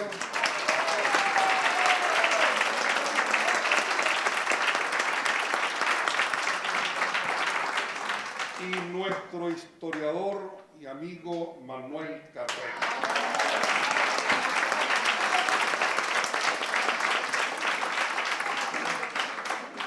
En el otro programa nombramos al resto. Nombré exactamente una docena y una ñapa. Mira, María Elena Lovera se te olvidó. Lo divido para el próximo programa. Mi libro, Pascualina. Mira, resulta yo tengo aquí este libro de Luis Ninamango, Encubrimiento y Usurpación de América, donde él dice ahí que, bueno, que América no fue descubierta, que ya en 1421 Sen-E vino aquí al Caribe, que ya en Recife había incluso navegación con Portugal, mucho antes de 1492. Él dice que es incluso que Colón tenía un mapa por el cual sabía el mapa de los sargazos, por dónde se iba. O sea, eso todo fue es importante leerlo porque la fecha está cuestionada. Pero resulta que mi profesión es la matemática, mi profesión de inicio. Después, bueno, estos historiadores me enamoraron y me fui para la historia. Pero resulta que en matemática, Gilda, y tú debes recordarlo, Gilda Girardi me refiero, nosotros vimos mucho el triángulo de Pascal, el triángulo de Tartaglia, importante para la teoría combinatoria. Pero fíjate que le decimos el triángulo de Pascal y resulta que muchos años antes en China ya lo utilizaban.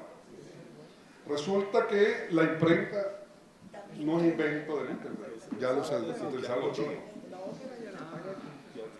Resulta que en Taima Taima, ahí en Coro, está un mastodonte con una lanza atravesada de la pelvis, y cuando se hizo el estudio del carbono 14, eso data, ese hecho cultural, porque hay una flecha, data del año 13.000 a.C. Resulta que Mario Sanz Obediente, uno de nuestros grandes historiadores y antropólogos, junto con Iraida Vargas, han encontrado en el centro de Caracas espacios donde no hay platos, sino hay bandejas, es decir, donde la gente comía acomunadamente, o sea, no había lo individual, sino había una gran bandeja donde todos comían. Y si uno saca la cuenta matemática de 13.000 a.C. al 11 de octubre de 1492, y lo comparamos con del 12 de octubre de 1492 al presente, resulta que el 97% nosotros lo hemos vivido de otra forma. Lo hemos vivido en comuna. El que se empataba, decíamos, una casa y hay un chabón en el medio, disfrutamos ahí. Y así vivimos toda nuestra existencia. El mal comenzó, como dice José María Arguedas, el 12 de octubre de 1492. Hasta el primer caso de corrupción, ya lo acaba de nombrar los 10 maravedíes, conocemos. Entonces, la pregunta es esta. ¿Estarían ustedes dispuestos a asumir esa transformación curricular en cualquier programa? Por una sencilla razón. Porque la historia la transversaliza toda. Si tú vas a hablar de la administración, tienes que hablar de la historia de la administración. Si tú vas a hablar de contaduría, de la historia de la contaduría. Si tú vas a hablar de todo. Porque prácticamente, compañeros, hay una hegemonía, hay una invasión cultural en nuestros programas. Entonces, esta propuesta, esta invitación, realmente lo asumo como rector de Árbol, de la Asociación de Rectores Bolivarianos. Esto se lo haremos llegar al ministro César Trompis, para que en verdad se haga una verdadera transformación curricular. Muchas gracias.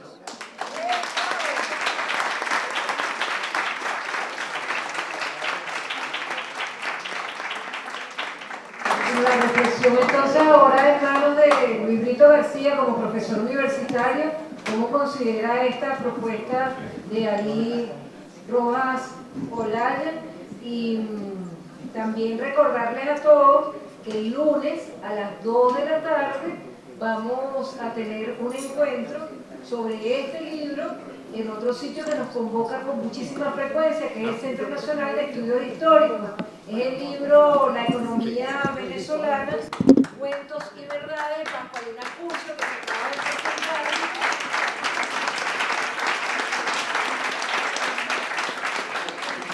Les recomendamos pasar primero por la librería colombeña para que lleven el libro leído, porque es un foro, conversatorio en el que todos vamos a opinar acerca de este libro que ya se presentó, pero que Pascualina quiso hacer un segundo encuentro que vamos a moderar Isidoro y yo, en el que van a estar Vladimir Acosta, Luis Brito García, Iraida Vargas, Mario Zanoja, creo que me falta alguien, ahorita no Alexander Torres, casi nada.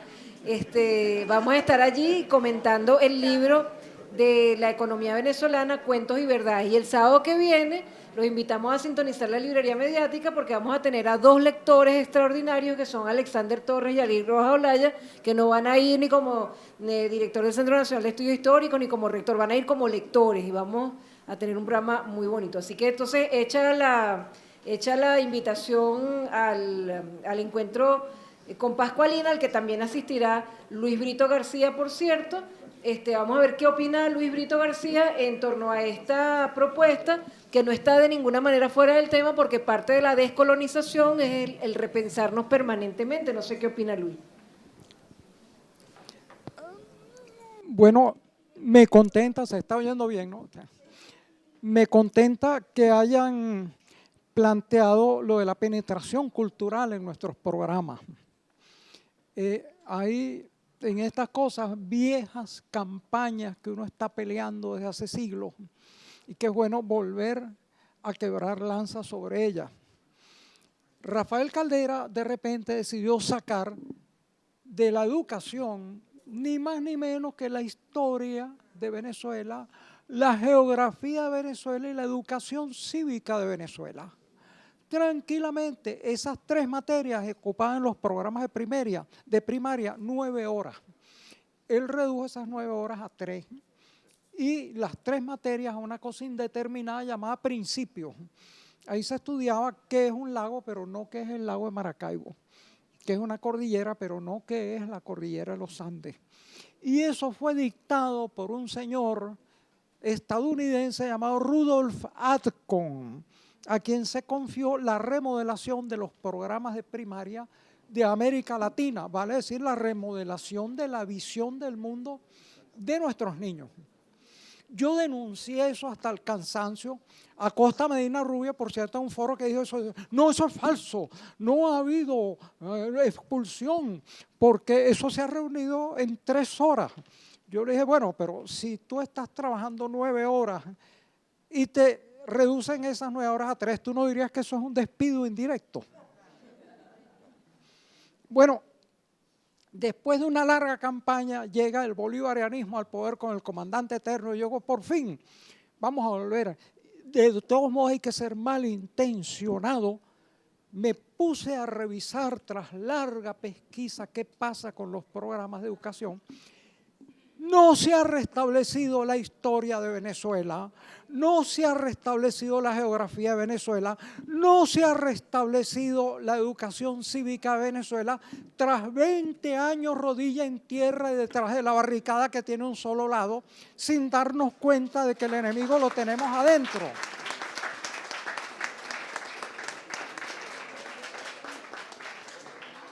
Vuelvo a lanzar eso cada vez que puedo. Hubo un encuentro también en UNEARTE, dije lo mismo.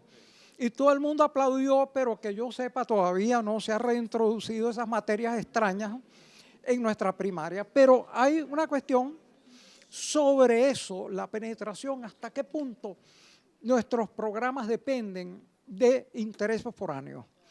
Cuando yo estudié, pero no voy a decir qué año porque ya se me ha caído la cédula, hace derecho, estudiábamos derecho de minas e hidrocarburos. Es decir, se estudiaba eso. Y había en ingeniería una especialidad en minas e hidrocarburos. Eso desapareció. ¿Para qué vamos a estudiar minas e hidrocarburos en un país minero y petrolero? Y así ha seguido toda otra serie de cosas en la determinación de los programas universitarios. Había un estudio a finales del siglo pasado de una señora Brando, una cosa así, que nos estaba imponiendo el Fondo Monetario, también que proponía que la educación superior fuera paga, eliminar la gratuidad que se había recuperado gracias al flaco Sanabria, presidente. Después vean ustedes esa determinación de los programas. Consciente de eso, yo he propuesto, porque hay una situación interesante y peligrosa en Venezuela. No ha habido esfuerzo educativo superior al que ha hecho el bolivarianismo en función de la gratuidad de la enseñanza. Tenemos actualmente 60 y pico de centros de educación superior. Sin embargo, hay una deserción masiva en muchas de esas cátedras universitarias. Hay una deserción masiva del país de profesionales. Yo planteo, y he planteado repetidamente, y seguiré en eso, porque en eso yo soy más fuerte que el odio, las siguientes consideraciones. Tiene que haber una reformulación de los programas educativos, pero sobre todo los de educación superior, en función de tres cosas. Adecuarlos a las necesidades específicas del país. La oferta académica se tiene que centrar en aquellas especialidades que el país requiere y necesita, en primer lugar. En segundo lugar, se tiene que centrar, más que en contenidos programáticos para ser memorizados, en enseñar a aprender. Porque cuando usted se gradúa, ya el 60% de lo que usted estudió está postdatado. Si usted está estudiando Derecho, las leyes ya caducaron. Si está estudiando Química, eso ya es historia, todo lo que usted estudió. Se tiene que enseñar a los estudiantes a aprender en una evolución continua. Y tercer elemento, tiene que haber, además, en los programas, en todos los programas prácticamente, tres materias básicas esenciales, que son rudimentos de derecho, rudimentos de administración, más, como hemos dicho, un énfasis en la metodología. ¿Por qué? Te dirá, bueno, yo como médico, ¿qué tengo que aprender administración? Es que en cuanto usted tenga éxito como médico, lo van a poner a administrar una clínica. Que yo sí lo que quiero es saber cuáles son las ecuaciones de resistencia de materiales. No, en cuanto usted avance un poco en su carrera, lo van a poner a administrar una construcción de una carretera, una cosa. Entonces, tenemos que formar un profesional flexible que aprenda los avances en la disciplina y que pueda desempeñar diversas tareas, de modo que cuando esté copado una fuente de trabajo, entonces estén abiertas otras. Y para eso proponía yo finalmente un mecanismo de encuentro de la oferta y la demanda académica perenne. Es decir, que cada vez que se abran plazas en el sector público o en el privado, aparezca allí, y cada vez que una persona tenga una oferta de trabajo, yo estoy formado en tal o cual disciplina, quiero trabajar, de modo que se encuentren ambas cosas y pueda haber concursos de oposición para postular a eso. Eso con el objetivo de procurarle inserción social a esa enorme cantidad, a esa masa de profesionales de alta calificación académica que estamos formando. Ese cuento de que hay que añadirlo a los mitos de la economía venezolana, de pascualina y latinoamericana y mundial, de que el tercer mundo solo produce materias primas, de que solo producimos commodity. No, producimos materia gris altamente formada.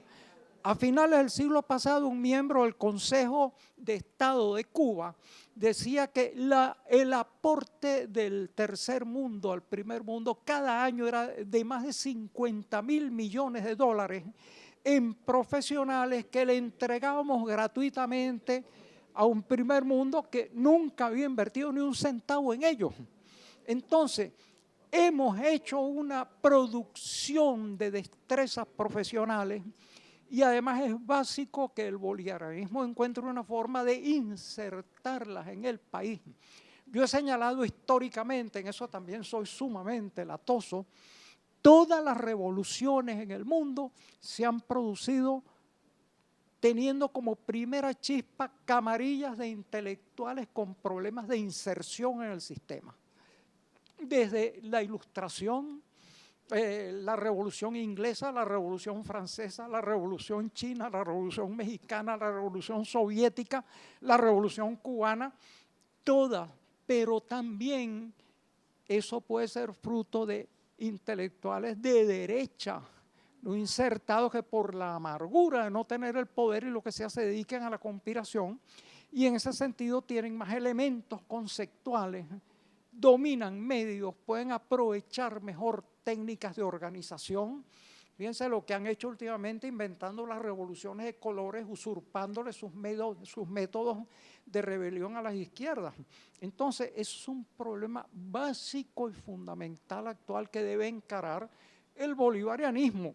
Ha producido una espléndida generación de alta formación intelectual, tiene que encontrar ahora cómo insertarla dentro del proceso de fortalecimiento y crecimiento de Venezuela. Entonces, he dicho.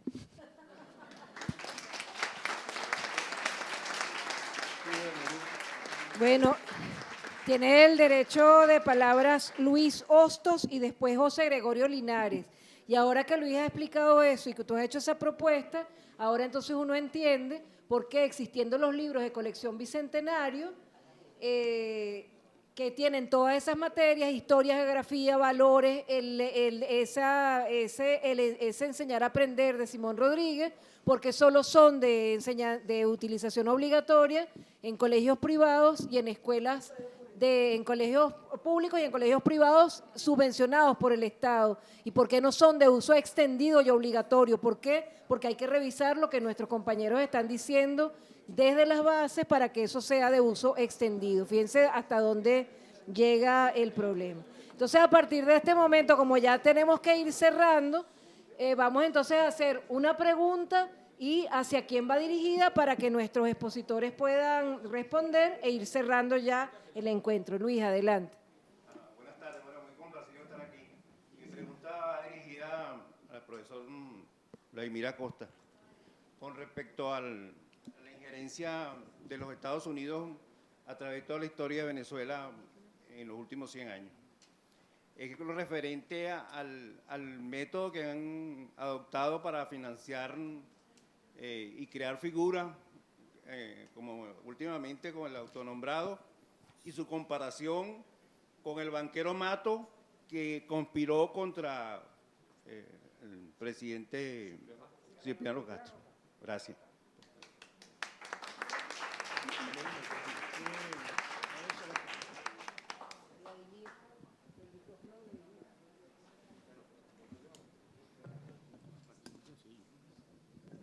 Te dijo que era para Vladimir, sí.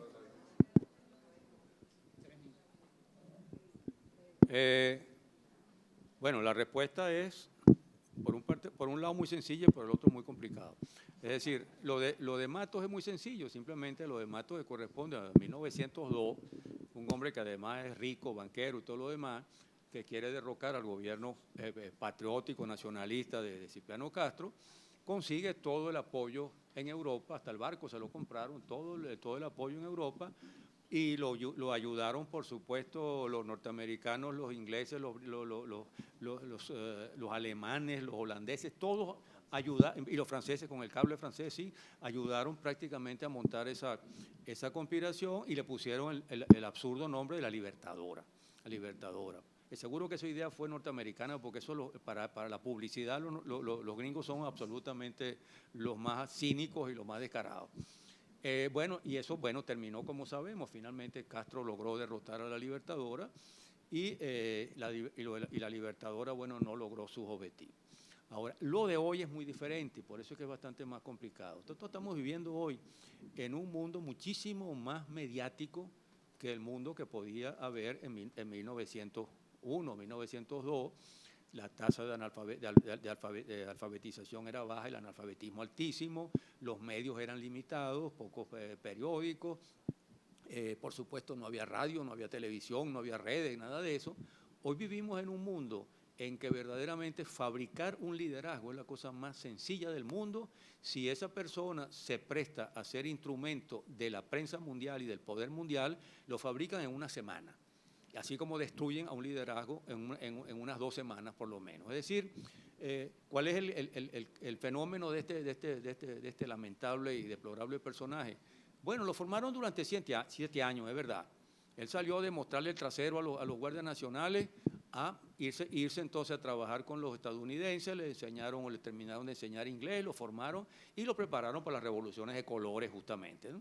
Y entonces llega y con su cargo en la Asamblea Nacional decide entonces, no decide nada. El otro día cínicamente decía, Trump y yo estuvimos decidiendo, pero imbécil, ¿qué tú vas a decidir nada si tú lo que haces es lamerle los zapatos a Trump? Tú no puedes derecho de palabra ahí. Entonces los Estados Unidos lo lanza e inmediatamente uno se encuentra una cosa insólita. La payasada más grande que han cometido los países europeos, y no digo los países latinoamericanos que están acostumbrados a cometer payasadas, pero una Europa que era la dueña del mundo hace 100 años y hasta 50 años todavía, todos los 50 países van a apoyar a este payaso y lo van a considerar con un cargo que no existe, que es presidente encargado de Venezuela, y uno oye esa radio o ve esa televisión y coge esa prensa y lo que encuentra ahí es el presidente encargado de Venezuela, apoyado por 50 países además, para que no se olvide la vaina, ¿no? Y entonces eso es algo que, países que uno dice, pero ¿cómo puede pasar que Francia, que Alemania, que pretende dirigir a Europa, que todos estos otros países sean tan arrastrados porque los Estados Unidos le dan la orden de que hagan eso, ellos tienen que hacer eso? Y entonces es toda la prensa, la radio, la televisión, la que está repitiendo ese mensaje todos los días. De tal manera que Guaidó debía lanzarse como candidato a presidente de la Unión Europea y seguramente ganaba, porque verdaderamente aquí no tiene voto, aquí nadie lo apoya. Acaba de proponer que en la universidad, que finalmente el Tribunal Supremo decidió modificar aquella decisión que en realidad había que modificarla, y la modifica, convocan una marcha en el rectorado, pero era una marcha del país entero. Bueno, aquella cosa era vergonzosa verdaderamente, ahí había un grupito de gente, estudiantes y demás, algunos que otros profesores, bueno, que estaban haciendo una marcha y dijeron, bueno, vámonos de aquí porque aquí no hay nada que hacer. Entonces, es eso lo que está pasando. Pero eso es producto de unos medios que son, lo digo a veces, lo digo muchas veces, hay un solo... que sirvieron de trabajadoras alienadas en la Revolución Industrial. La quinina. ¿Cuántos millones de personas no son salvadas anualmente por ese medicamento indígena, entre muchos otros que existen? Pero vamos a seguir con eso. Este torrente de oro al cual me refería yo en el discurso de Guayquipuro Cuauhtémoc, no solo que fue un dinero que entró, pasó por España y pasó para construir el primer motor del capitalismo.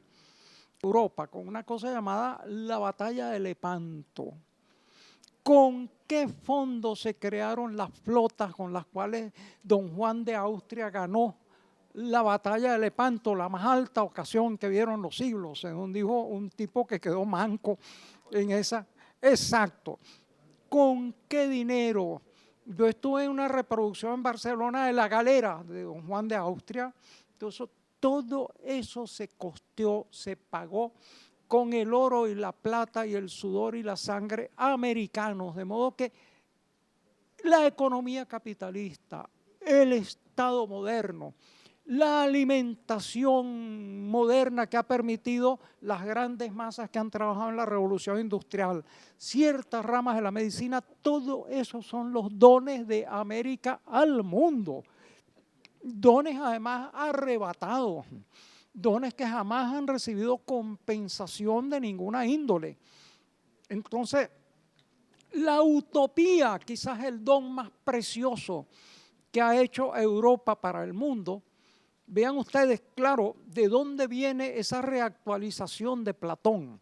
Sencillamente Tomás Moro, un señor católico recalcitrante que además en su obra abogaba por el divorcio, decía que eso era natural, cómo iba uno a estar unido toda la vida a una persona con la cual no era compatible, pero perdió la cabeza porque se opuso al divorcio de Enrique VIII, que se quería casar con Ana Bolena. Bueno, un santo muy contradictorio como todos, pero él escribió una cosa llamada La Utopía, basada en el testimonio fantástico de un tal Rafael Gitlodeo. Gitlodeo era una voz derivada de utopía, es ya una broma que significa no hay tal lugar. Y Gitlodeo es hablador, es viajero, pero además habla de un pueblo llamado los poliléritas, que eran los habladores de mentiras. Esa obra fue tenida por real, como muchas de las descripciones de los cronistas que hablaban de Amazonas, que hablaban de gentes que vivían debajo de su propia oreja, y resucitó para América y para Europa y para el mundo el tema de la utopía, lo mismo que las descripciones del Inca Garcilaso de la Vega sobre esos reinos socialistas que existían en América, y despertó la esperanza, esa gran meta bajo la cual vivimos en la actualidad, el socialismo, el trabajo del hombre para el hombre, que el hombre sea igual, el trabajo de cada cual según sus capacidades y a cada cual según sus necesidades, está modelado sobre las noticias de las sociedades indígenas y sobre esa obra fabulosa de la utopía Santo Tomás Moro, que para colmo es santo y santo católico. Vean ustedes esos espléndidos regalos sin los cuales no existiría el mundo contemporáneo que nos restriegan en la cara los europeos y otras potencias imperiales. Todo eso se debió a América, a la América avasallada, invadida, expoliada, destruida, etcétera. Para nosotros el contacto significó destrucción, significó muerte, para ellos significó 500 años de dominio del mundo, motorizado por lo que nos expoliaron. Entonces, esa es otra dimensión de la deuda que se podría seguir explotando indefinidamente. Entonces, esos son los otros dones por los cuales nos deben reparación sin necesidad de intereses ni de nada. Es decir, América ha sido el motor del último milenio del mundo y entonces es hora de que ocupe esa posición en lo político, en lo económico y sobre todo en lo cultural. He dicho.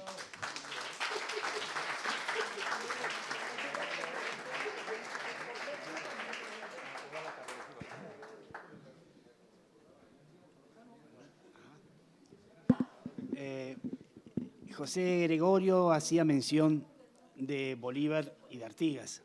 Realmente voy a ser, pero bien breve, bien breve. La historia ha ocultado, o mejor dicho, los sectores que en algún momento han sido los rectores de cada época han ocultado a las quienes no les convenía. Bolívar, con sus 5 decretos, fue pero muy negado, no solo en su época, sino que posteriormente y todavía por sectores sociales y económicos y de interés extranjerizantes, sigue siendo negado. Artigas también lo mismo, pero ambos tenían una identidad. De la misma manera que esos 5 decretos que establecían las tierras para los campesinos, para los pobres, para los que habían estado luchando por la independencia, en 1815 también Artigas hizo exactamente lo mismo. Tú lo sabes, José Gregorio, y esa es la identidad que podemos encontrar en la negación que se le ha hecho a Bolívar y Artigas. En el tratado, en la regulación de la campaña complementaria de la campaña de 1815, Artigas ordenó la distribución de tierras para los menos o los más infelices, es decir, los más pobres, de la misma manera que aperos y ayudas técnicas y demás. Era de alguna manera también la identidad con Bolívar, como otra identidad que también tuvo, que era la lucha por todo este continente unido. Gracias, José Gregorio.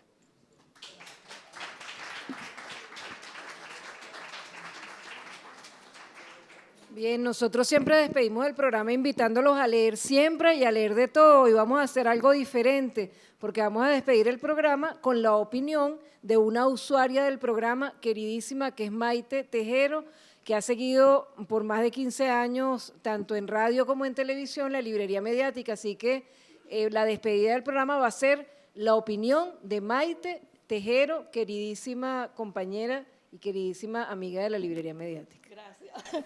Bueno, gracias también por permitirme el atrevimiento de dar una opinión frente a eso. Pero quiero opinar sobre la fecha del 12 de octubre. Para mí no debemos soltarla en Venezuela, porque es una fecha que, queramos o no, estamos en ella. Y eso sería dejarlo solamente, hoy en día es incluso la fiesta nacional de España, y en el propio España recibe muchas críticas la fecha, gracias a las opiniones, incluso desde que se llamó el Día de la Resistencia, las opiniones en España, ha habido debates sobre cómo va a celebrar España una fecha nacional con un genocidio como el que hubo. Entonces, hoy en día Venezuela está haciendo una referencia muy importante en muchos sentidos. Entonces, una fecha en la que queramos o no estamos involucrados, no debemos abandonarla, debemos efectivamente ponerle un nombre como fue de impactante el Día de la Resistencia, aunque no haya habido resistencia ese día, pero podría ser el Día de la Invasión o el nombre no importa. Pero yo creo que nos tenemos que seguir manteniendo en la polémica, porque en España hay grandes discusiones sobre ese día que es ofensivo para los pueblos nuestros, el que sea el Día Nacional de España. Y fíjense que ya no están celebrando ni siquiera el Día de la Hispanidad, porque se han dado cuenta que muchos países hispanos ya no quieren participar y han ido recortando desde esos nombres tan horribles como el Día de la Raza, han ido pasando por diferentes nombres. Pero es el Día Nacional de España y en España hay polémica sobre eso. Nosotros creo que nos tenemos que mantener en la polémica teniendo un 12 de octubre con el nombre que sea Día de la Invasión, Día de la lo que sea. Es mi opinión. Bueno, queda entonces abierto el debate y lo continuaremos por las redes, lo continuaremos en otros encuentros y les agradecemos a todos el haber venido y a nuestro presentador y a nuestros expositores, a Isidoro, el copropietario de mi biblioteca, y al rector de la UNEXCA, además a todo nuestro equipo de BTV, el haber estado con nosotros toda esta tarde. Gracias.